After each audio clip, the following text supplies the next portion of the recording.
Good afternoon, Sharon. Good afternoon, Miss. Miss ഇവിടെ ഒരു guest വന്നു പെട്ടെന്ന്, അതുകൊണ്ടാ അങ്ങോട്ടൊന്ന് പോയതാ. അങ്ങോട്ടൊന്ന് പോയത് അതുകൊണ്ട്. ക്ലാസ് ഉണ്ടെന്ന് പറഞ്ഞു. പിന്നെ ഇപ്പൊ നിങ്ങൾക്ക് ക്ലാസ് ആണെങ്കിലും ശരിക്കും നമ്മുടെ എന്താ പറയാ എക്സാമിന്റെ ഒക്കെ സമയമാവാറായി. കുറച്ച് പോർഷൻസ് കൂടി നമുക്ക് കവർ ചെയ്യാണ്ട്. പിന്നെ അതിന്റെ ഇടയ്ക്ക് കഴിഞ്ഞ ആഴ്ച നിങ്ങൾക്ക് കുറച്ച് അവധികൾ വന്നു. നമുക്ക് അതൊക്കെ ഒന്ന് മെയിൻറ്റെയിൻ ചെയ്ത് പോകണം. ഓക്കെ, നെക്സ്റ്റ് ഷാരോൺ മാത്രമാണ് ഉണ്ടായിരുന്നുള്ളൂ. ജാസ്മിനും തുഷാരിയൊക്കെ ഉണ്ടായിരുന്നില്ലേ കഴിഞ്ഞ ക്ലാസ്സില്? ഉണ്ടായിരുന്നു. ജാസ്മിൻ കുറച്ചേ കൂടിയുള്ളൂ. അതെ,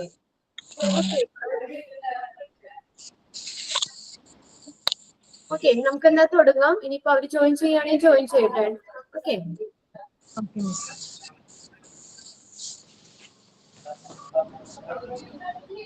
ഓക്കെ. അപ്പൊ നമ്മള് കഴിഞ്ഞ ക്ലാസ്സിലേക്ക് ഒരു ഇത്തിരി ലെങ്തി ചാപ്റ്ററും ആണ്. നമുക്ക് ഇതിനകത്ത് ഞാൻ കുറച്ച് ഇതൊക്കെ ഞാൻ പറഞ്ഞു തരാം കേട്ടോ. ഇമ്പോർട്ടന്റ് ആയിട്ടുള്ളതൊക്കെ നമുക്ക് റിവിഷൻ ചെയ്യുമ്പോഴാണെങ്കിലും നമുക്ക് ഞാൻ നോട്ട് ചെയ്യാൻ പറയാം. അപ്പൊ അതൊക്കെ ഒന്ന് നോട്ട് ചെയ്ത് ആ ഭാഗമൊക്കെ നല്ല ക്ലിയർ ആയിട്ട് പഠിക്കാം കേട്ടോ. ഒരുപാടുണ്ട് ഇത് ഈ ചാപ്റ്റർ. നമുക്ക് അതിന്റെ ഇമ്പോർട്ടന്റ് ആയിട്ടുള്ളതും പ്രീവിയസ് ക്വസ്റ്റ്യൻ പേപ്പറിൽ ചോദിച്ച ഏരിയാസ് ഒക്കെ ഒന്ന് കവർ ചെയ്ത് നമുക്ക് റിവിഷൻ സമയത്ത് ഒന്ന് നോക്കാം. ഓക്കെ, കഴിഞ്ഞ ക്ലാസ്സില് നമ്മൾ എവിടെയാ പറഞ്ഞു നിർത്തിയത്? ജോബ് ഡിസ്ക്രിപ്ഷൻ അല്ലെ? Job description of clerk or assistant വരെയല്ലേ കഴിഞ്ഞ ക്ലാസ്സിൽ പറഞ്ഞത്? അതെ അതെ. ഓക്കെ, ഇത് നമ്മൾ നോക്കുന്നത് stock control or inventory control.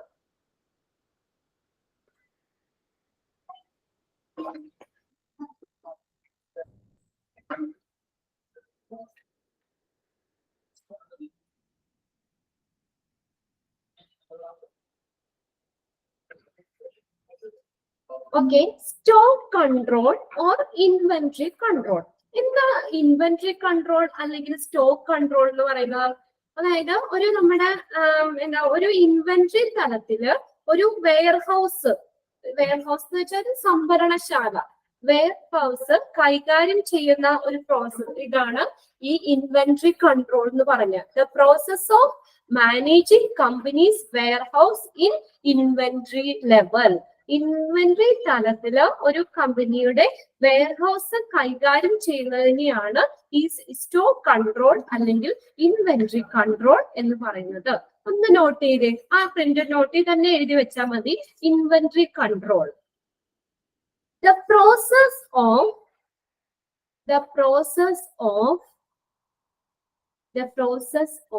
managing a company's COMPANYS company's warehouse, ചരക്ക് പട്ടിക, വെയർഹൗസ് സംഭരണശാല എന്ന് പറയും. സംഭരണശാല, വെയർഹൗസ്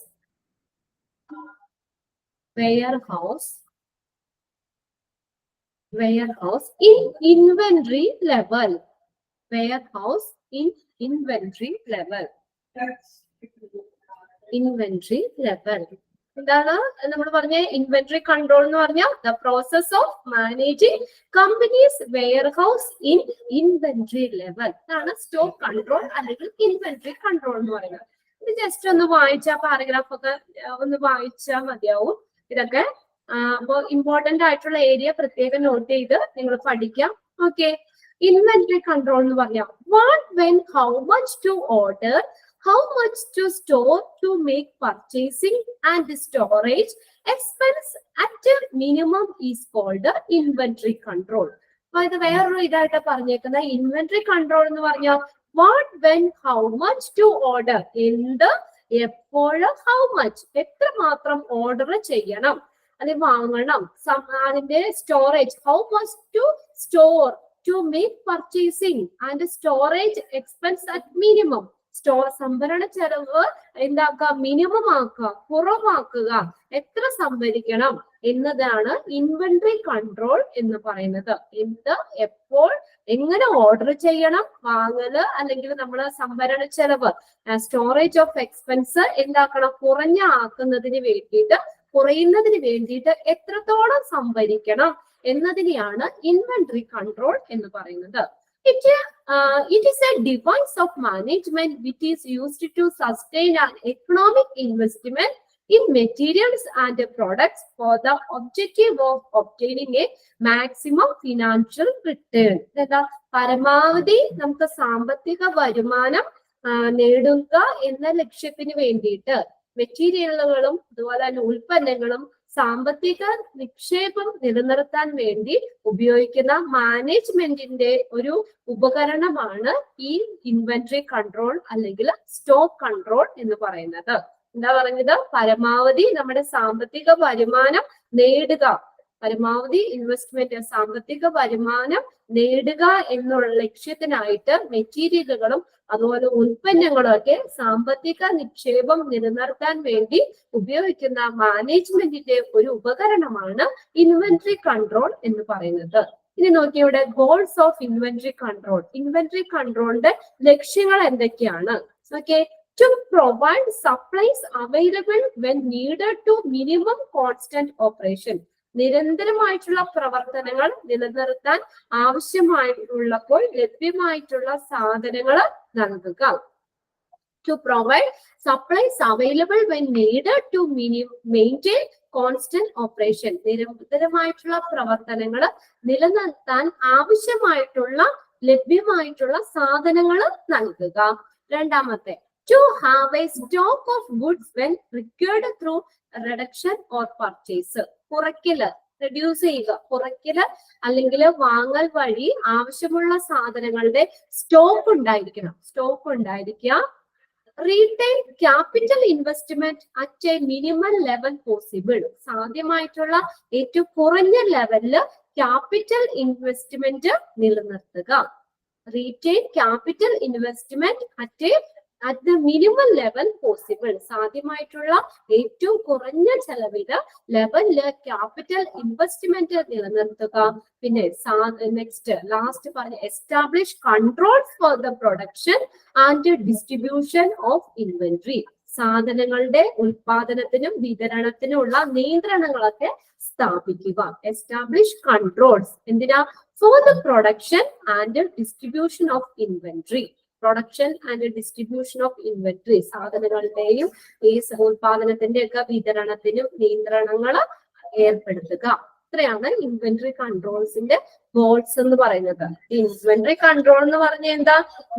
ഒരു കമ്പനിയുടെ ഇൻവെന്ററി തലത്തില് ഒരു കമ്പനിയുടെ സംഭരണശാല കൈകാര്യം ചെയ്യുന്ന ആ പ്രോസസ്സിനാണ് ഇൻവെന്ററി കൺട്രോൾ എന്ന് പറയുന്നത്. അതിന്റെ ഗോൾസ് 4 തന്നേക്കുന്നത്.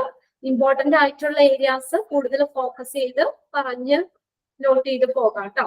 ഇനി നെക്സ്റ്റ് നോക്കിയേ, if there is no inventory control. ഇനി ഇൻവെന്ററി കൺട്രോൾ ഇല്ലെങ്കിലോ there will be no liability. ഒരു ബാധ്യതയും ഉണ്ടാകുന്നില്ല.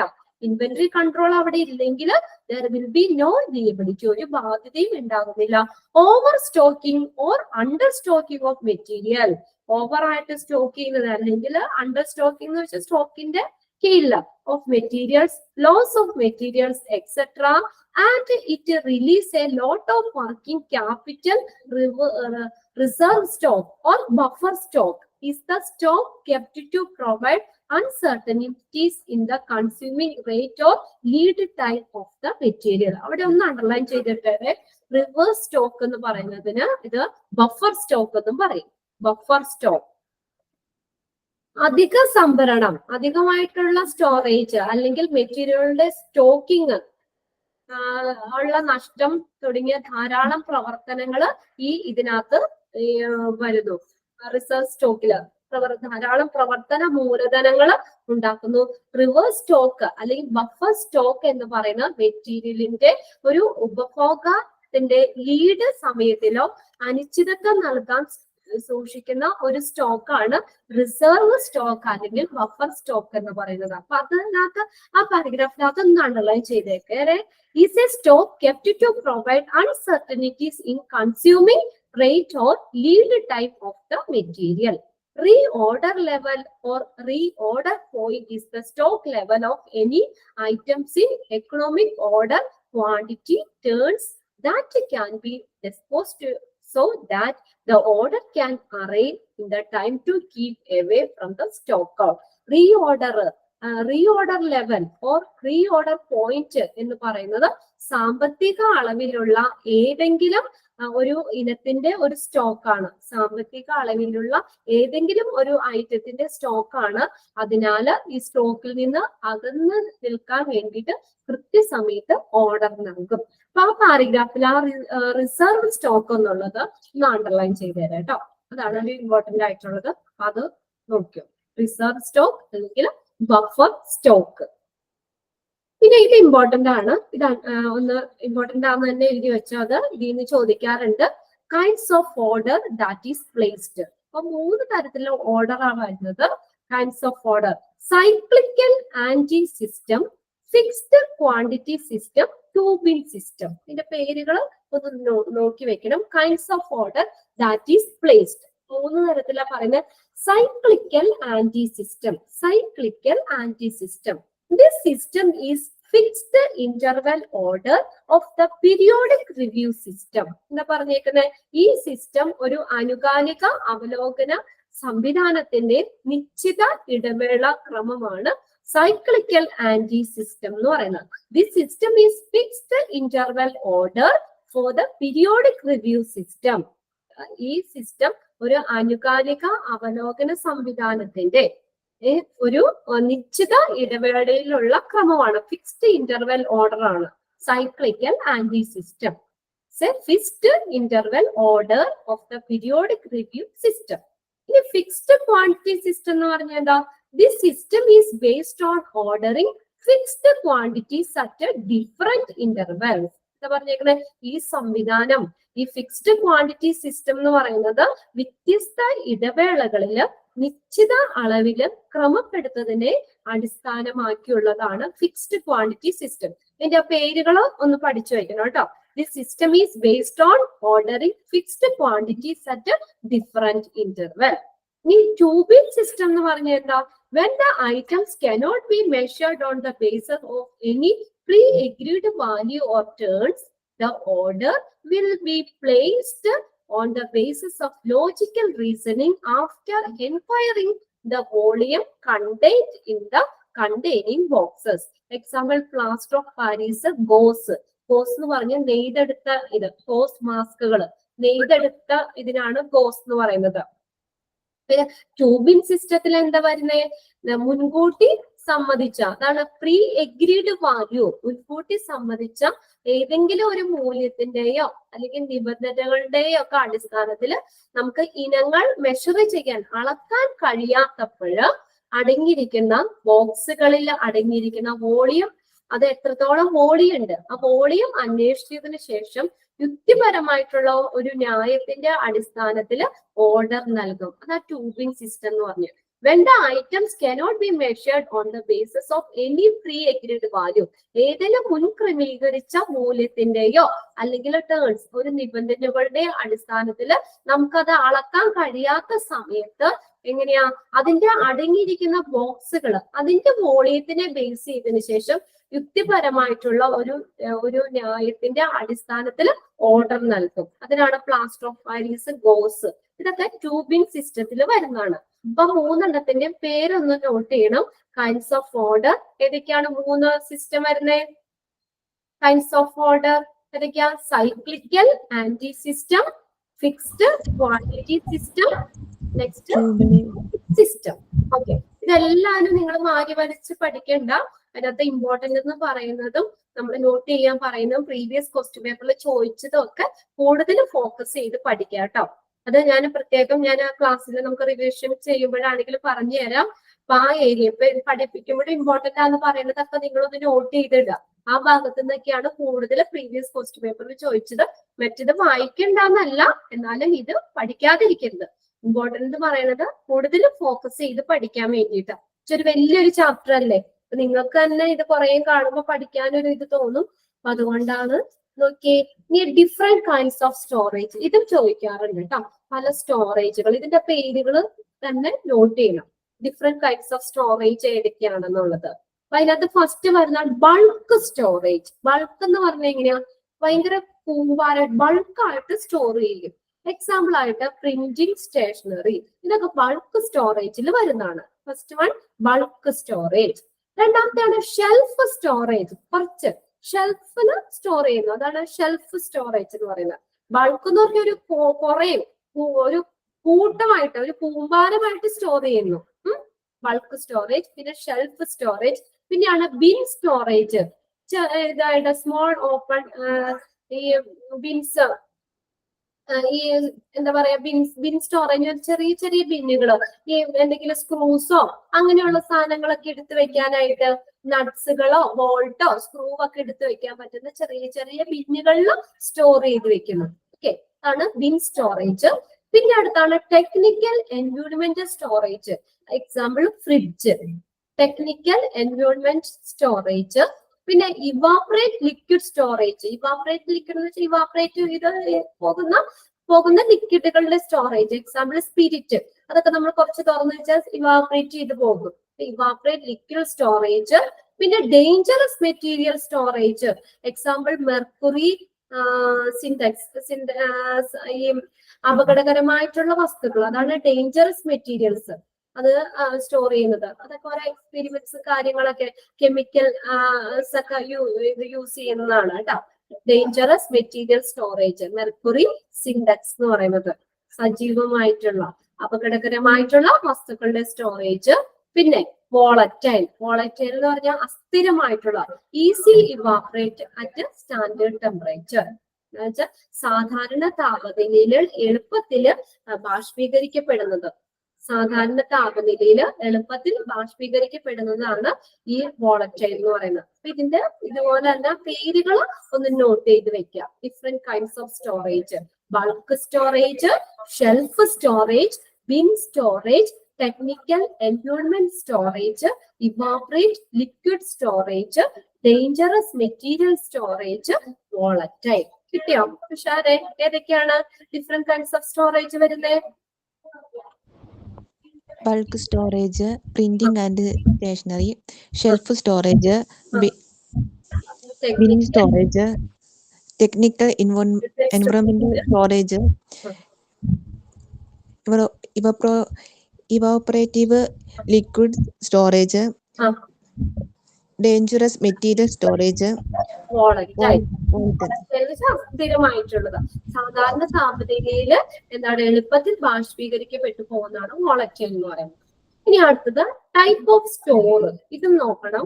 ടൈപ്പ് ഓഫ് സ്റ്റോറുകൾ, ഹോസ്പിറ്റലിലെ പല ടൈപ്പ് ഓഫ് സ്റ്റോറുകളെ പറയുന്നത്. ഡ്രഗുകൾ, മരുന്നുകളുടെ സ്റ്റോർസ് ഉണ്ട്, ഡ്രഗ് സ്റ്റോർസ് ഉണ്ട്, സർജിക്കൽ സ്റ്റോർസ് ഉണ്ട്, അനസ്തെറ്റിക് സ്റ്റോർസ് ഉണ്ട്, കിച്ചൺ സ്റ്റോർസ് ഉണ്ട്, ലിനൻ സ്റ്റോർസ് ഉണ്ട്, ജനറൽ സ്റ്റോർസ് ഉണ്ട്.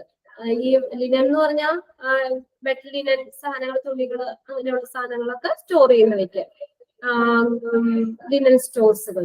അപ്പൊ ഇതിലും ഈ പേരുകൾ മാത്രം പഠിച്ചാൽ മതി. Type of stores in hospitals ഏതൊക്കെയാ? Drug stores, surgical stores, anaesthetic stores, kitchen stores, linen stores, general stores. പേരുകളൊന്ന് പറഞ്ഞേ. Type of stores: drug stores, surgical stores, anaesthetical stores, kitchen stores, linen store, general store. ഇതിന്റെ detail ഒന്നും പഠിക്കണ്ട. നിങ്ങൾ ആ different type of സ്റ്റോർസുകൾ ഏതൊക്കെയാണെന്ന് മാത്രം, പേരുകൾ മാത്രം 6 പഠിച്ചു വയ്ക്കും. ഇനി അടുത്ത situations of the stores. Factor determine the locate of the stores are. ഈ സ്റ്റോറുകളുടെ സാഹചര്യം നിർണ്ണയിക്കുന്ന factors. Factors determining the locate of the stores are. അല്ലാട്ടോ, അത് ലൊക്കേഷൻ ആക്കിക്കോ. അത് factors determine the location of the stores are. സ്റ്റോറുകളുടെ സ്ഥാനം നിർണ്ണയിക്കുന്ന ഘടകങ്ങൾ, ഫാക്ടേഴ്സ്. സിറ്റുവേഷൻ ഓഫ് സ്റ്റോർസ് എന്ന് പറഞ്ഞാൽ സ്റ്റോറുകളുടെ സാഹചര്യം. സിറ്റുവേഷൻ ഓഫ് സ്റ്റോർസ്, സ്റ്റോറുകളുടെ സാഹചര്യം. Factors determine the location of the stores are. ഏതൊക്കെ ഫാക്ടേഴ്സ് ആണ്? ഫസ്റ്റ് വരുന്ന ക്ലോസ്നെസ് ടു ദ യൂസർ. യൂസറിനെ ഉപയോഗിക്കുന്ന ഉപഭോക്താവുമായിട്ടുള്ള അടുപ്പം. Closeness to the user.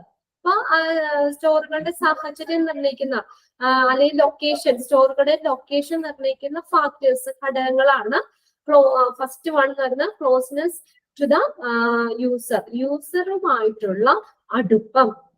പിന്നെ അടുത്ത second one future growth or diversification procedure, ഭാവി വളർച്ച, future growth or diversification procedure അല്ലെങ്കിൽ വൈവിധ്യവൽക്കരണത്തിനുള്ള നടപടികൾ, diversification procedure. Third one availability of vehicles, പിന്നെ അടുത്തത് വെഹിക്കിൾസിന്റെ അവൈലബിലിറ്റി, ലഭ്യത. Okay, availability of vehicles. പിന്നെ അടുത്തത് പാർക്കിംഗ് ആൻഡ് അൺലോഡിങ്, പാർക്ക് ചെയ്യാനും അൺലോഡ് ചെയ്യാനും, പാർക്കിംഗ് ആൻഡ് അൺലോഡിങ്. പിന്നെ 5 ആഡിക്വേറ്റ് ടേണിംഗ് സ്പേസ്, മതിയായിട്ടുള്ള ആ ടേണിംഗ് സ്പേസ്, മതിയായ തിരിയാനുള്ള സൗകര്യം, adequate turning space. 6th one dangerous materials, dangerous ആയിട്ടുള്ള സാധനങ്ങൾ, സേഫ്റ്റി, ഇൻഫ്ലേമബിൾ. ഇൻഫ്ലേമബിൾ എന്ന് പറഞ്ഞാൽ എന്താ? ഇൻഫ്ലേമബിൾ, കത്തുന്നത്, പെട്ടെന്ന് കത്ത് പിടിക്കുന്ന രീതിയിലുള്ള കാര്യങ്ങൾ. അപ്പൊ ഇത്രയും ഫാക്ടേഴ്സ് ആണ് ഒരു സ്റ്റോറിന്റെ ലൊക്കേഷൻ, സ്ഥാനം നിർണ്ണയിക്കുന്ന ഘടകങ്ങൾ. Closerness to the user, future growth or diversification procedure, availability of vehicles, parking and unloading. Next adequate turning space, dangerous materials, safety, inflammable. അതും ഒന്ന് നോട്ട് ചെയ്ത് പഠിച്ചോ. ഓക്കെ, ഇനി അടുത്തത് വരുന്ന documents and records kept in store. ഇതും ഒന്ന് നോക്കണം കേട്ടോ. ഏതൊക്കെ ഡോക്യുമെന്റ്സ് അല്ലെങ്കിൽ റെക്കോർഡ്സ് ആണ് ഈ സ്റ്റോറുകളിൽ കീപ്പ് ചെയ്യുന്നത്, അവരെ സൂക്ഷിക്കുന്നത്, kept in stores, documents or records kept in stores. നോക്കിയേ, സ്റ്റോർ മാനുവൽ, പർച്ചേസ് റിക്വസിഷൻ, അതൊക്കെ നമ്മൾ നേരത്തെ പഠിച്ചതാണ്. പർച്ചേസ് റിക്വസിഷനും പർച്ചേസ് പ്ലാനും പർച്ചേസ് ഓർഡർ ഒക്കെ ഡീറ്റെയിൽ പഠിച്ചതാണ്. അപ്പൊ നോക്കി ഏതൊക്കെ ഡോക്യുമെന്റ്സ് ആണ് അല്ലെങ്കിൽ റെക്കോർഡ്സ് ആണ് സ്റ്റോറുകളിൽ കീപ്പ് ചെയ്യുന്നത്. Store manual, purchase requisition, purchase plan, purchase order, delivery challan, goods received note, goods returned note, materials requisition note, bill card, store ledgers and dead stock register. ഇത്രയും കാര്യങ്ങളാണ് നമ്മൾ ഈ സ്റ്റോറിൽ കീപ്പ് ചെയ്യുന്ന റെക്കോർഡുകൾ. അപ്പൊ അതിന്റെ പേരുകൾ മാത്രം നിങ്ങളൊന്ന് പഠിച്ചു വെക്കുക കേട്ടോ. അതിന്റെ പേരുകൾ തന്നെ പഠിച്ചാൽ മതി. ഒരുപാട് ഡീറ്റെയിൽ അങ്ങ് പോകുന്നില്ല. നമ്മള് അത്യാവശ്യം നമ്മൾ ഇമ്പോർട്ടന്റ് ആയിട്ടുള്ള കാര്യങ്ങളാണ് പറയുന്നത് കേട്ടോ. അതൊക്കെ നോക്കി വെക്കുക. ഏതൊക്കെ ഡോക്യുമെന്റ്സ് ആണ് നമ്മൾ ഇവിടെ സ്റ്റോറിൽ കീപ്പ് ചെയ്യുന്നത്? സ്റ്റോർ മാനുവൽ വരുന്നുണ്ട്. ഇനിയിപ്പോ ഇതിന്റെ ഓരോന്നിന്റെ ഞാൻ പ്രത്യേക നോട്ട് തരത്തില്ല കേട്ടോ. സ്റ്റോർ മാനുവൽ എന്ന് പറഞ്ഞാൽ സ്റ്റാൻഡേർഡുകളൊക്കെ നിലനിർത്താൻ നിങ്ങളുടെ ഫ്രഞ്ചർമാർക്കും അവരുടെ ജീവനക്കാർക്കും ഒക്കെ വേണ്ടി ഉപയോഗിക്കാൻ പറ്റുന്ന ഒരു മാർഗനിർദ്ദേശമാണ് സ്റ്റോർ മാനുവൽ എന്ന് പറഞ്ഞത്. ഇതിന്റെ പേരുകൾ മാത്രം നിങ്ങൾ പഠിച്ചു വെച്ചാൽ മതി. ഇതിന്റെ ഉള്ളിൽ നിന്നൊന്നും ക്വസ്റ്റ്യൻ ചോദിക്കാറില്ല. എന്തൊക്കെ ഡോക്യുമെന്റ്സ് അല്ലെങ്കിൽ റെക്കോർഡ്സ് ആണ് സ്റ്റോറുകളിൽ കീപ്പ് ചെയ്യുന്നത്? സ്റ്റോർ മാനുവൽ, പിന്നെ അറിയാലോ purchase requisition, purchase plan, purchase order, പിന്നെ ഡെലിവറി ചെയ്യാനുള്ള delivery challan, good received notes, good received notes. അതിന്റെയൊക്കെ എന്താ പറയാ, നമ്മളെ ഈ ഓർഡർ നമ്മൾ കൊടുത്തതിന് ശേഷം, ഗുഡ് റിസീവ്ഡ് നോട്ട് എന്ന് പറഞ്ഞാൽ ഈ നമ്മൾ ഓർഡർ നൽകിയതിനു ശേഷം ചെയ്ത ശേഷം ഉൽപ്പന്നങ്ങൾ ലഭിച്ചതിന്റെ തെളിവായിട്ട് അതിന്റെ റെക്കോർഡ് കാണിക്കുന്നതാണ് ഗുഡ് റിസീവ്ഡ് നോട്ട് എന്ന് പറയുന്നത്. സപ്ലയറിൽ നിന്ന് നമുക്ക് ലഭിച്ച സാധനങ്ങൾ അതിന്റെ ഒരു രേഖയാണ് ശരിക്കും ഗുഡ് റിസീവ്ഡ് നോട്ട് എന്ന് പറയുന്നത്. സപ്ലയറിൽ നിന്ന് ലഭിച്ച സാധനങ്ങളുടെ ഒരു രേഖ, ഓരോന്നും തരുമല്ലോ ബില്ല് പോലെ, അതാണ് good received note. Good return note എന്ന് പറഞ്ഞാൽ വാങ്ങിയതിനു ശേഷം, ആ സാധനം നമ്മൾ വാങ്ങിയതിനു ശേഷം വിൽപ്പനക്കാരന് തിരികെ നൽകേണ്ടി വരുന്ന സാധനങ്ങളെ കുറിച്ചുള്ള വിശദമായിട്ടുള്ള വിവരങ്ങൾ അടങ്ങുന്ന ഒരു ഫോമാണ് ഈ ഗുഡ് റിട്ടേൺഡ് നോട്ട് എന്ന് പറയുന്നത്. റിട്ടേൺഡ് നോട്ടാണ് വാങ്ങിയ ശേഷം വിൽപ്പനക്കാരന് തിരികെ നൽകുന്ന സാധനങ്ങളെ കുറിച്ചുള്ള വിശദമായിട്ടുള്ള ഒരു form. Good return note, materials requisition note, പിന്നെ ഈ മെറ്റീരിയൽസ് റിക്വസിഷൻ ഒക്കെ എന്താന്ന് പറഞ്ഞാൽ മാനുഫാക്ചറിങ് പ്രോസസ്സ് പൂർത്തിയാക്കുന്നതിന് ആവശ്യമായിട്ടുള്ള ആ മെറ്റീരിയലുകൾ അഭ്യർത്ഥിക്കുന്ന ഒരു പ്രൊഡക്ഷൻ ഡിപ്പാർട്ട്മെന്റിന് ഉപയോഗിക്കുന്ന ഒരു രേഖയാണ്. പ്രൊഡക്ഷൻ ഡിപ്പാർട്ട്മെന്റ് ഉപയോഗിക്കുന്ന ഒരു രേഖയാണ് മെറ്റീരിയൽ റിക്വസിഷൻ നോട്ട്. ബിൻ കാർഡുകള്, പിന്നെ ഏതാണ് store ledgers and dead stock register. അതിന്റെ ഓരോന്നും ഡീറ്റെയിൽ ഒന്നും ചോദിക്കാറില്ല, അതിന്റെ പേരുകൾ മാത്രം ഒന്ന് നോട്ട് ചെയ്ത് വെക്കാം കേട്ടോ. ഏതൊക്കെയാണ് ഡോക്യുമെന്റ്സുകള്? ഏതൊക്കെ ഡോക്യുമെന്റ്സുകള് നമ്മള് സ്റ്റോറുകൾ പേരുകളൊന്നും? Store manual, purchase requisition, purchase plan, purchase order, delivery challan, good received note, goods return note, material requisition note, bin card, storage stock register. ഇനി നെക്സ്റ്റ് വരുന്ന സ്റ്റോർ വേരിയേഷൻ ആണ്. It is due to wrong entries, shortage or over issue kept in wrong bin, pilferage, evaporation and waste. Store variation, സ്റ്റോറുകളിൽ ഉണ്ടാകുന്ന variations, store variation എന്ന് പറയുന്നത്. It is due to wrong entries, തെറ്റായിട്ടുള്ള entry മൂലം. It is due to store variation എങ്ങനെയൊക്കെ ഉണ്ടാകാം? It is due to wrong entries, തെറ്റായിട്ടുള്ള എൻട്രികള്. പിന്നെ അടുത്തത് ഷോർട്ടേജ് ഓർ ഓവർ ഇഷ്യൂ, ക്ഷാമം, ഷോർട്ടേജ് മൂലം അല്ലെങ്കിൽ ഓവർ ഇഷ്യൂ, അമിതമായിട്ടുള്ള പ്രശ്നം മൂലം. In wrong bin, kept in wrong bin, wrong bin. പിന്നെ പിൽഫറേജ് എന്ന് വെച്ചാൽ മോഷണം, തട്ടിപ്പ്. ഇവാപറേഷൻ ആൻഡ് വേസ്റ്റുകൾ, ഇതൊക്കെ മൂലമാണ് ശരിക്കും സ്റ്റോർ വേരിയേഷൻസ് സംഭവിക്കുന്നത്.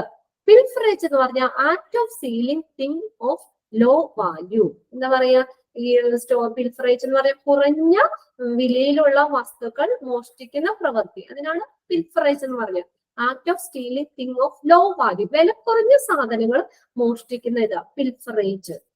മോഷ്ടിക്കുക, മോഷണം, പിൽഫറേജ്. അതാണ് അങ്ങനെ, അതൊക്കെയാണ് ആ സ്റ്റോർ വേരിയേഷൻ സംഭവിക്കാനുള്ള കാര്യങ്ങൾ. ഇനി next objective of stock variation. Stock വേരിയേഷന്റെ ഒബ്ജക്റ്റീവ്സ് എന്തൊക്കെയാണ്, ലക്ഷ്യങ്ങൾ എന്തൊക്കെയാണ്? ഇത് ഇമ്പോർട്ടന്റ് ആണ്, അതൊന്ന് നോട്ട് ചെയ്തേക്കാം. സ്റ്റോക്ക് പരിശോധനയുടെ ലക്ഷ്യങ്ങൾ, ഇതിന്റെ ഒബ്ജക്റ്റീവ്സ് എന്തൊക്കെയാ? ഫസ്റ്റ് വൺ ആണ് അക്കൗണ്ടബിലിറ്റി, ഉത്തരവാദിത്തം, അക്കൗണ്ടബിലിറ്റി. പിന്നെ ആക്യുറസി, ആക്യുറസി എന്ന് വെച്ചാൽ കൃത്യത, accountability, accuracy. Observing of theft and പിൽഫറേജ്, പിന്നെ മോഷണങ്ങളും തട്ടിപ്പും ഒക്കെ ഒബ്സർവ് ചെയ്യാൻ സ്റ്റോക്ക് വെരിഫിക്കേഷൻ വേണം. അതിന്റെ ഒരു ലക്ഷ്യമാണ് observing of theft and pilferage, മോഷണങ്ങളും തട്ടിപ്പും ഒക്കെ ഒബ്സർവ് ചെയ്യാൻ. എക്സാമിനിങ് ഓഫ് സിസ്റ്റംസ് എക്സാമിൻ ചെയ്യാൻ, പരിശോധിക്കാൻ വേണ്ടിയിട്ട്. റിവ്യൂ ഓഫ് സേഫ്റ്റി, സുരക്ഷയുടെ അവലോകനം, റിവ്യൂ ഓഫ് സേഫ്റ്റി. ഇത്രയും നമ്മൾ ഈ സ്റ്റോക്ക് വെരിഫിക്കേഷന്റെ ഒബ്ജക്റ്റീവ്സ് ആണ്. സ്റ്റോക്ക് വെരിഫിക്കേഷൻ നടത്തുന്നതിന്റെ ലക്ഷ്യങ്ങൾ എന്തൊക്കെയാണ്? Accountability, accuracy, observing of theft and പിൽഫറേജ്, examining of system, review of safety. ഏതൊക്കെയാ വരുന്ന objectives? accountability, accuracy, observing of the theft and privilege, examine the system, review of safety. ഇനി അടുത്തത് codification ആണ്. ഇത് വളരെ ഇമ്പോർട്ടന്റ്, വെരി ഇമ്പോർട്ടന്റ് തന്നെ not ചെയ്തോ. എക്സാമിന് എന്തായാലും ഈ ഒരു ഭാഗത്ത് നിന്ന് ഒരു ക്വസ്റ്റ്യൻ ഉണ്ടാവും. Codification system, codification. രണ്ട് ക്വസ്റ്റ്യൻ പേപ്പറിൽ ചോദിച്ചിട്ടുണ്ട്, ഈ ഒരു ഭാഗത്തെ കവർ ചെയ്ത് ക്വസ്റ്റ്യൻ ചോദിച്ചിട്ടുണ്ട്. കോഡിഫിക്കേഷൻ എന്ന് പറഞ്ഞാൽ is the process of representing all items by a number or alphabet, the digits of which shows the group, the sub group, the type and the magnitude of the items. എന്താണ് നോക്കിയേ, is the process of representing, എല്ലാ ഇനങ്ങളെയും അതായത് represent ചെയ്യുന്നതാണ്, പ്രതിനിധാനം ചെയ്യുന്നതാണ്. By a ഒരു number കൊണ്ടോ ഓർ ആൽഫബറ്റ്സ് കൊണ്ടോ, ഒരു അക്ക ആയിക്കോട്ടെ അല്ലെങ്കിൽ നമ്പേഴ്സ് ആൽഫബറ്റ്സോ ഡിജിറ്റോ അല്ലെങ്കിൽ ഏതെങ്കിലും ഡിജിറ്റുകളൊക്കെ വെച്ചിട്ട് നമ്മൾ ഓരോ ഐറ്റത്തിനെയും റെപ്രസെന്റ് ചെയ്യുന്നതിനെയാണ് കോഡിഫിക്കേഷൻ എന്ന് പറയുന്നത്. എല്ലാ ഇനങ്ങളെയും ഒരു സംഖ്യ, ഒരു നമ്പർ അല്ലെങ്കിൽ ഒരു ആൽഫബറ്റ്സ് അല്ലെങ്കിൽ ഏതെങ്കിലും ഒരു ഡിജിറ്റുകൾ കൊണ്ടൊക്കെ പ്രതിനിധീകരിക്കുന്ന പ്രക്രിയയാണ് കോഡിഫിക്കേഷൻ എന്ന് പറയുന്നത്. Of which shows the group, ഇതിനകത്ത് എന്തൊക്കെ കാണിക്കും? Group, the sub group and type and magnitude of the item. അതിന്റെ ഗ്രൂപ്പ്, അതിന്റെ സബ് ഗ്രൂപ്പ്, അത് ഏത് ടൈപ്പ് ആണ്, അതിന്റെ മാഗ്നിറ്റ്യൂഡ് എന്താണ്, ഐറ്റത്തിന്റെ മാഗ്നിറ്റ്യൂഡ് എന്നിവയൊക്കെ കാണിക്കുന്നതാണ് കോഡിഫിക്കേഷൻ. കോഡിഫിക്കേഷൻ എന്ന് പറഞ്ഞാൽ എന്താ?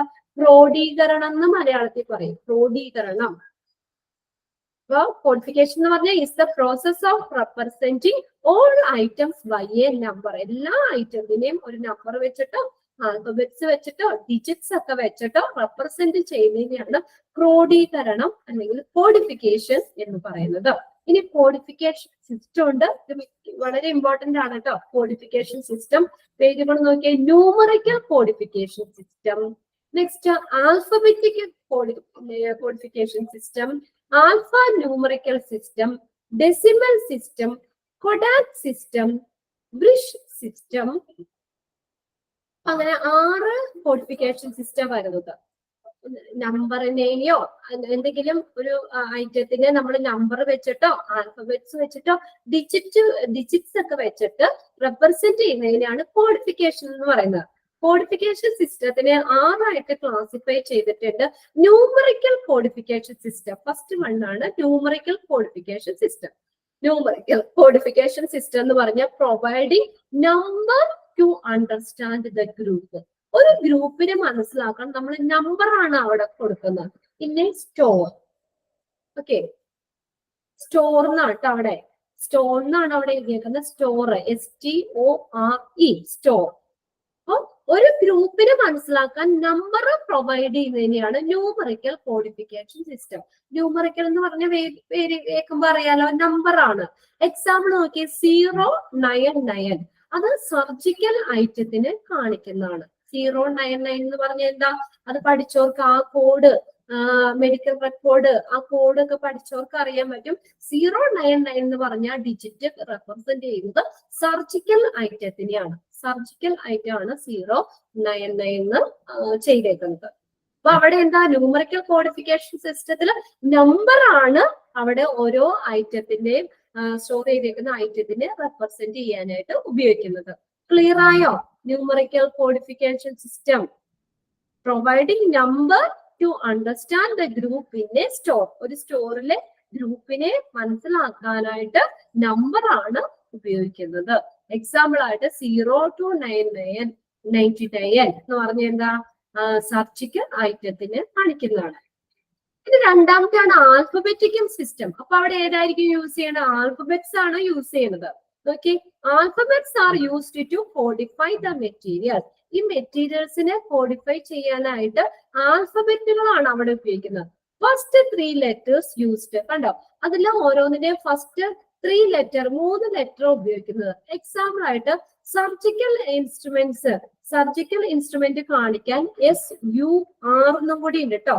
3 ലെറ്റർ സർജിക്കൽ ഇൻസ്ട്രുമെന്റിന്റെ ഫസ്റ്റ് ലെറ്റർ SUR, ആർന്നും കൂടി ചേർത്ത് അവിടെ. SUR for the word surgical. Surgical എന്ന് പറഞ്ഞ വേർഡ് ഫുൾ എഴുതേണ്ട ആവശ്യമല്ല.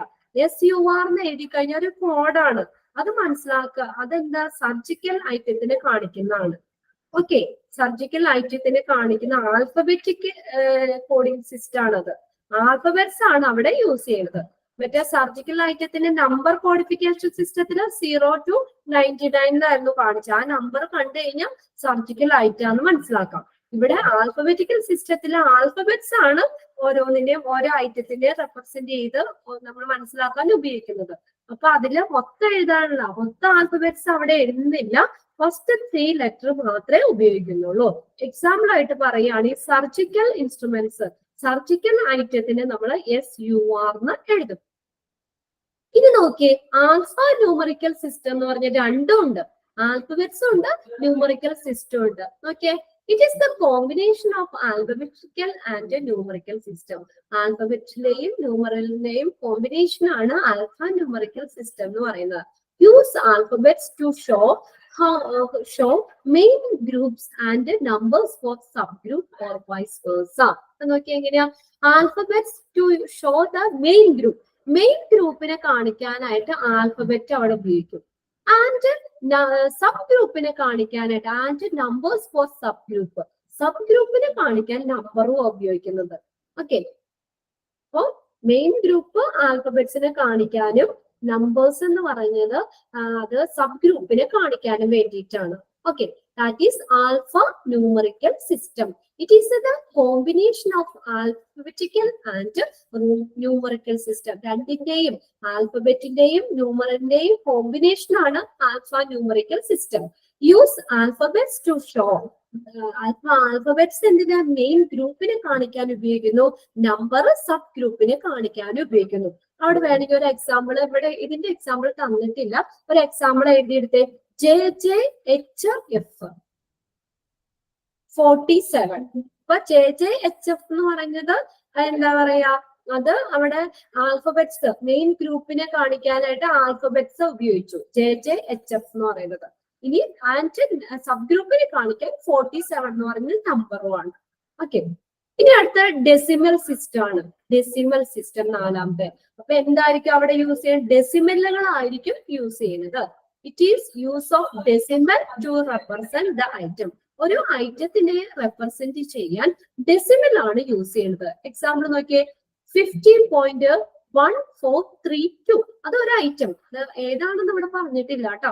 ഒരു ഐറ്റത്തിനെ റെപ്രസെന്റ് ചെയ്യാൻ വേണ്ടിയിട്ട് നമ്പർ ആണ് യൂസ് ചെയ്യണമെങ്കിൽ, ഡെസിമൽ ആണ് യൂസ് ചെയ്യണമെങ്കിൽ അതിനെയാണ് ഡെസിമൽ സിസ്റ്റം എന്ന് പറയുന്നത്. Okay, it is use of decimal to represent the item. 50.1432 അതൊരു ഡെസിമൽ ആണല്ലോ, അത് ഒരു ഐറ്റത്തിനെ റെപ്രസെന്റ് ചെയ്യാൻ ഉപയോഗിക്കും. പിന്നെയാണ് കൊഡാക് സിസ്റ്റം എന്ന് പറയുന്നത്. കൊഡാക് സിസ്റ്റം അഞ്ചാമത്തെ. നോക്കിയേ, using 10 digit to represent an item. 10 digit ഒരു ഐറ്റത്തിനെ റെപ്രസെന്റ് ചെയ്യാൻ 10 ഡിജിറ്റ് ഉപയോഗിക്കും. This is better to use in surgical ഡിപ്പാർട്ട്മെന്റിൽ ബെറ്റർ യൂസ് ചെയ്യാൻ ബെറ്റർ ആണ് ഈ കൊഡാക് സിസ്റ്റം എന്ന് പറയുന്നത്. അപ്പൊ എങ്ങനെയാ, ഒരു ഐറ്റത്തിന് 10 ഡിജിറ്റ് ഉണ്ടാവും. Okay, 10 using 10 digit to represent an item. ഒരു ഐറ്റത്തിനെ റെപ്രസെന്റ് ചെയ്യാൻ 10 ഡിജിറ്റ് ഉണ്ടാവും. This is better to use in surgical ഡിപ്പാർട്ട്മെന്റിൽ യൂസ് ചെയ്യാൻ നല്ലതാണ്.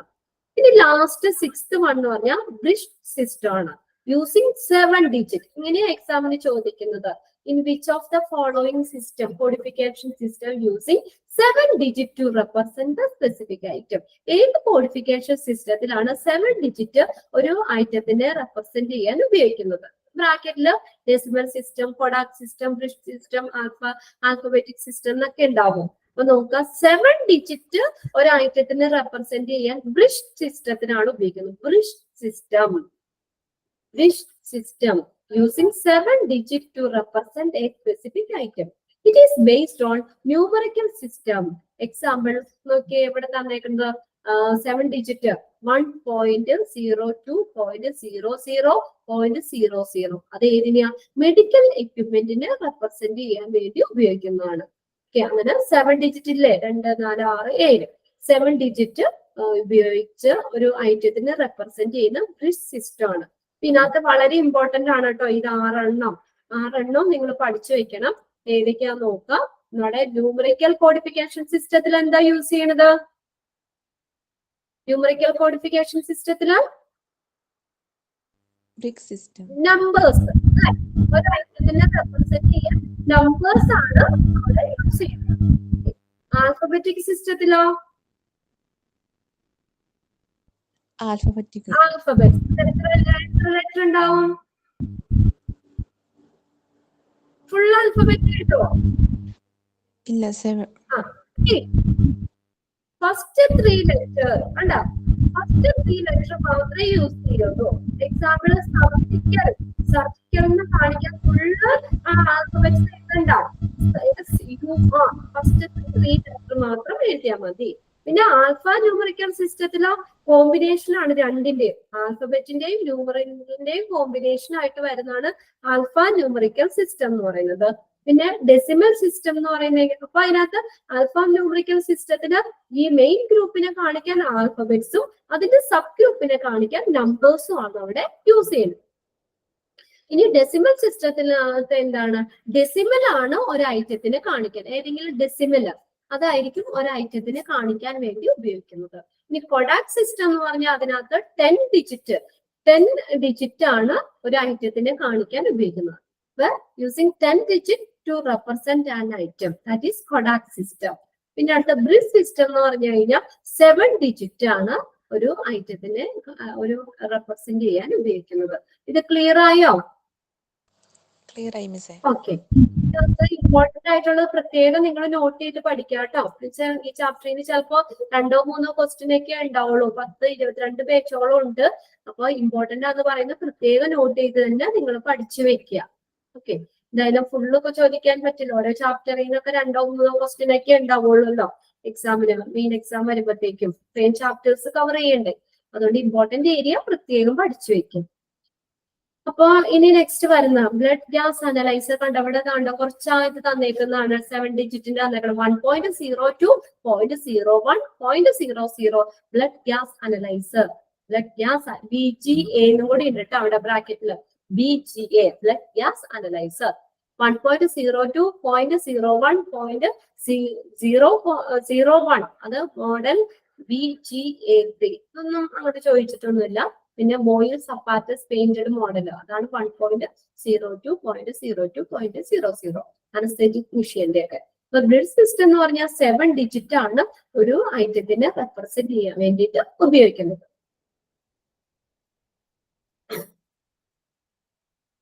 ഇനി നമുക്ക് നെക്സ്റ്റ് പഠിക്കാൻ പോകുന്നത് classification of inventory control. Inventory കൺട്രോളിന്റെ ക്ലാസിഫിക്കേഷൻ ആണ് വരുന്നത്. ഓക്കെ, ഒരു classification norms for classification uses.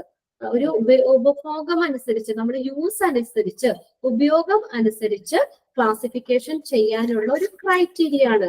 അപ്പൊ അതിനകത്തും ഇത് ഇത് എന്താ പറയാ ഒരു ഇമ്പോർട്ടന്റ് തന്നെയാണ്. നമ്മൾ ഓരോന്നൊന്ന് നോക്കാം. ABC ഓരോ ഇതിന്റെ ആ ക്ലാസിഫിക്കേഷൻ തരുന്നത്. ABC annual value of the control, the alphabetical approach consumed of purchase, storing, or always better control, items concerned and the issue of the material in the normal course of business. ABC, BED. അപ്പൊ ഇതിനകത്ത് ആ ഓരോന്നിന്റെ expanded form ഒന്ന് നോക്കി. ABC എന്ന് പറഞ്ഞാൽ alphabetical approach conception. അതാണ് ABC annual value to control the items concerned and the issue of the material in the norms course of business. അപ്പൊ ഇതിനകത്ത് ഓരോന്നിന്റെ നോക്കി എന്തൊക്കെയാ purchase, storing or always better control എന്നിവയുടെ അക്ഷരമാല ക്രമത്തിലുള്ള ഒരു സമീപനമാണ് ABC ആനുവൽ വാല്യൂ എന്ന് പറയുന്നത്. ABC അക്ഷരമാല ABCD എന്ന് പറയുന്ന നമ്മുടെ അക്ഷരമാല ക്രമത്തിലുള്ള ഒരു സമീപനമാണ് ABC അനാലിസിസ്. BED എന്ന് പറഞ്ഞ vital, essential and desirable. Vital, essential and vital എന്ന് പറഞ്ഞാൽ സുപ്രധാനം, എസെൻഷ്യൽ എന്ന് പറഞ്ഞാൽ അത്യാവശ്യമായിട്ടുള്ളത്, ഡിസറബിൾ എന്ന് പറഞ്ഞാൽ അഭികാമ്യമായിട്ടുള്ളത്. BED. Critical nature of the particular item used to determine the stock level determine ചെയ്യാൻ വേണ്ടി ഉപയോഗിക്കുന്നതാണ് BDT. ജസ്റ്റ് ഒന്ന് വായിച്ചൊന്ന് നോക്കാം കേട്ടോ. BED vital, essential, desirable items. ഓരോന്നിന്റെ ക്ലാസിഫിക്കേഷൻ ABC എന്ന് പറഞ്ഞു കഴിഞ്ഞാൽ alphabetical approach conception of purchase, storing or better കൺട്രോളിന് വേണ്ടിയിട്ടുള്ള ഒരു അക്ഷരമാല ക്രമത്തിലുള്ള ഒരു കൺസെപ്ഷൻ ആണ് ABC ആനുവൽ വാല്യൂ എന്ന് പറയുന്നത്. BED vital, essential, desirable items ആണ്. Used to determine the stock level. Stock level determine ചെയ്യാൻ വേണ്ടി ഉപയോഗിക്കുന്ന ഒരു വൈറ്റൽ, എസെൻഷ്യൽ, ഡിസറബിൾ BED എന്ന് പറയുന്നത്. HML എന്ന് പറഞ്ഞ ഹൈ, മീഡിയം, ലോ ഐറ്റംസ് വരുന്നതാണ്. HML ഏതൊക്കെയാ? High, medium, low items. Unit price of the material to control purchase. Purchase control ചെയ്യാൻ വേണ്ടിയിട്ടാണ്. അപ്പൊ ഹൈ ഐറ്റം പർച്ചേസ് ഉണ്ടാവും, മീഡിയം പർച്ചേസ് ഉണ്ടാവും, ലോ വളരെ ലോ ആയിട്ടുള്ള ഐറ്റം പർച്ചേസ് ഉണ്ടാവും. അപ്പൊ അതിന്റെ ആ ക്ലാസിഫിക്കേഷൻ എന്തിനാ? High, medium, law. HML എന്ന് പറഞ്ഞാൽ പർച്ചേസ് കൺട്രോൾ ചെയ്യാൻ വേണ്ടിയിട്ടാണ് HML എന്ന് പറഞ്ഞ ക്ലാസിഫിക്കേഷൻ ഉപയോഗിക്കുന്നത്. പിന്നെ അടുത്ത XYZ ആണ്. Depend on to review the inventory value, inventories of items stored their users at scheduled interval. നോക്കിയേ, scheduled XYZ XYZ depend to review the inventory value. Inventory ചരക്ക് പട്ടികകള് റിവ്യൂ ചെയ്യാൻ വേണ്ടിയിട്ട് review the inventory value, inventories and of item stores. Their uses at scheduled ആ intervals ഒക്കെ schedule ചെയ്യാൻ വേണ്ടിയിട്ട് XYZ ആ classification ആണ് ഉപയോഗിക്കുന്നത്. XYZ classification. പിന്നെ അടുത്ത FSN എന്ന് പറയുന്നത് FSN, consumption to restrain purchase, fast moving, pattern or issue and scrap, slow moving and from the store on moving. ഇത് FSN എന്ന് പറഞ്ഞു കഴിഞ്ഞാൽ ഫാസ്റ്റ് മൂവിങ് ഐറ്റംസ്, അത് ഓരോ പാറ്റേൺ അല്ലെങ്കിൽ അതിൽ ഇഷ്യൂ ചെയ്യുന്നത്, സ്ക്രാപ്പുകള്, ഇങ്ങനെയുള്ളതിനൊക്കെ അതിന്റെ ഒരു ക്ലാസിഫിക്കേഷൻ ആണ് FSN എന്ന് പറഞ്ഞ കൺസെപ്ഷൻ വരുന്നത്.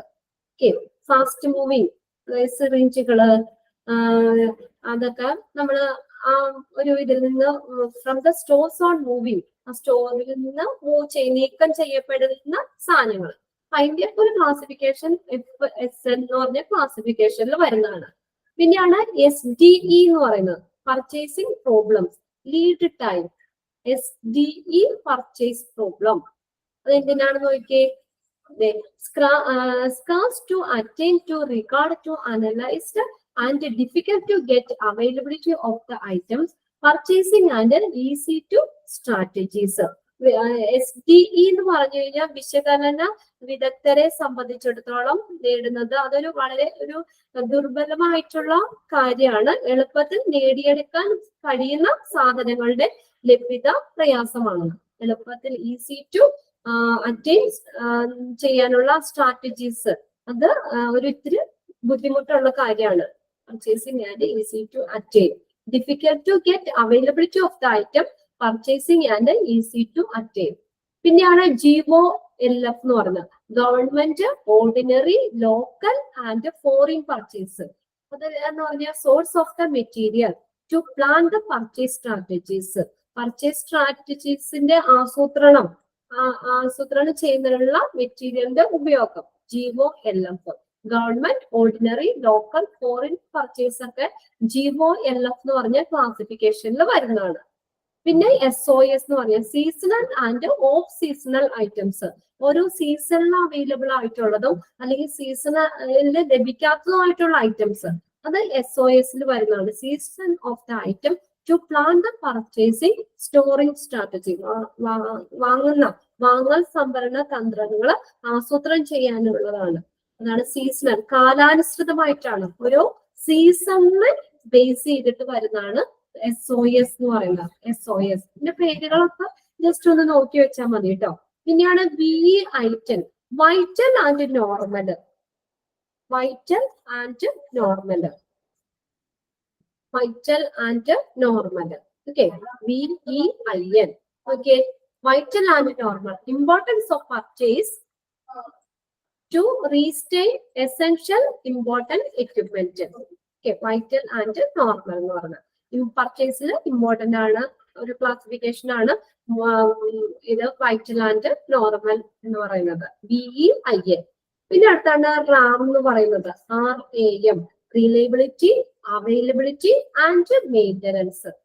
Reliability, availability and maintenance.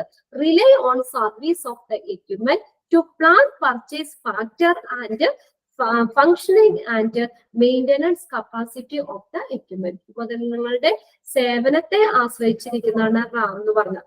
Purchase ഫാക്ടറുകളുടെ പ്രവർത്തനവും അതുപോലെ തന്നെ ആ ഉപകരണങ്ങളുടെ പരിപാലന ശേഷിയും ആസൂത്രണം ചെയ്യുക എന്നുള്ളതാണ്.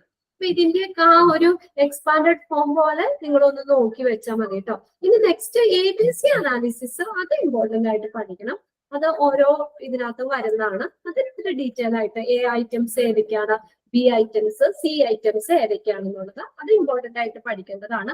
ഇതിന്റെയൊക്കെ നമ്മൾ എന്താ പറയാ, ഒരു എന്താണെന്നുള്ളതൊന്ന് മനസ്സിലാക്കി വെച്ചാൽ മതി. ABC എന്ന് പറഞ്ഞാൽ annual value of control, alphabetical approach conception of purchase, അതാണ് ABC. ബന്ധപ്പെട്ട ഇനങ്ങളെ നിയന്ത്രിക്കുന്നതിനുള്ള വാർഷിക മൂല്യം, സാധാരണ ബിസിനസ്സിലെ മെറ്റീരിയലുകളുടെ പ്രശ്നം, ഇതൊക്കെയാണ് ABCയിൽ വരുന്നത്. ഓക്കെ, ഇത് ഓരോന്നിന്റെ എങ്ങനെയാണ് നമുക്ക് അത് കിട്ടുന്നത്, അതിനനുസരിച്ചുള്ള ക്ലാസിഫിക്കേഷൻ ചെയ്യാനുള്ള ഉപഭോഗം അനുസരിച്ച് ക്ലാസിഫിക്കേഷൻ ചെയ്യാനുള്ള ഒരു ക്രൈറ്റീരിയ ആണിത്. Classification of norms for classification use.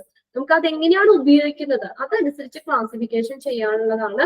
ABC വരുന്നുണ്ട്, BD vital essential desirable items, vital essential desirable items, BD HML എന്ന് പറഞ്ഞ high medium low items. Okay, പർച്ചേസിനെ കൺട്രോൾ ചെയ്യാൻ വേണ്ടിയിട്ട് high medium low items. XYZ എന്ന് പറഞ്ഞു കഴിഞ്ഞാൽ XYZ ഷെഡ്യൂൾ, ആ ഇന്റർവെൽ അനുസരിച്ച് അത് ഷെഡ്യൂൾ ചെയ്യാനൊക്കെ വേണ്ടിയിട്ട്. Depend on review the inventory value inventories, അതാണ് XYZ എന്ന് പറയുന്നത്. ഇൻവെന്ററി മൂല്യം, ഇൻവെന്ററികളുടെയും സംഭരിച്ചിരിക്കുന്ന വസ്തുക്കളുടെയും ഷെഡ്യൂൾ ചെയ്ത ഇടവേളകളിൽ അവയുടെ ഉപയോഗവും അവലോകനവും ചെയ്യുന്നതിനെ ആശ്രയിച്ചാണ് XYZ ഡിപ്പെൻഡ് ചെയ്തിരിക്കുന്നത്. FSN consumption to restrain purchase, fast moving pattern or issue. FSN എന്ന് പറയുന്നത് വാങ്ങലുകൾ നിയന്ത്രിക്കാനുള്ള ഒരു ഉപയോഗം, FSN. പിന്നെ SDE എന്ന് പറഞ്ഞാൽ പർച്ചേസിംഗ് പ്രോബ്ലംസ്, ലീഡ് ടൈം, ഇതൊക്കെ ഇതാക്കാൻ വേണ്ടിയിട്ടുള്ളതാണ് SDE എന്ന് പറയുന്നത്. SDE വാങ്ങൽ പ്രശ്നങ്ങൾ, സമയതന്ത്രങ്ങൾ, ഇതൊക്കെ നിയന്ത്രിക്കാൻ വേണ്ടിയിട്ട് SDE ക്ലാസിഫിക്കേഷൻ. GOLF എന്ന് പറയും government, ordinary, local and foreign purchase.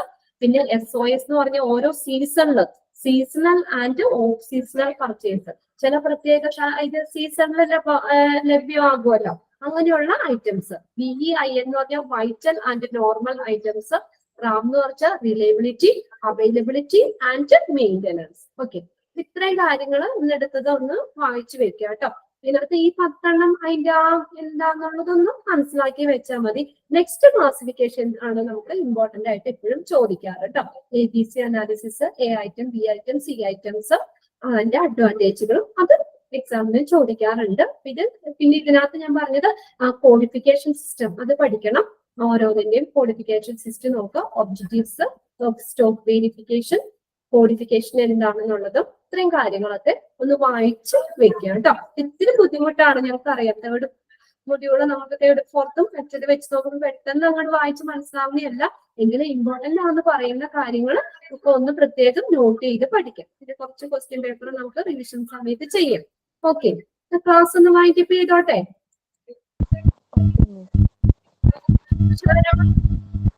Okay, miss. Okay, Thank you.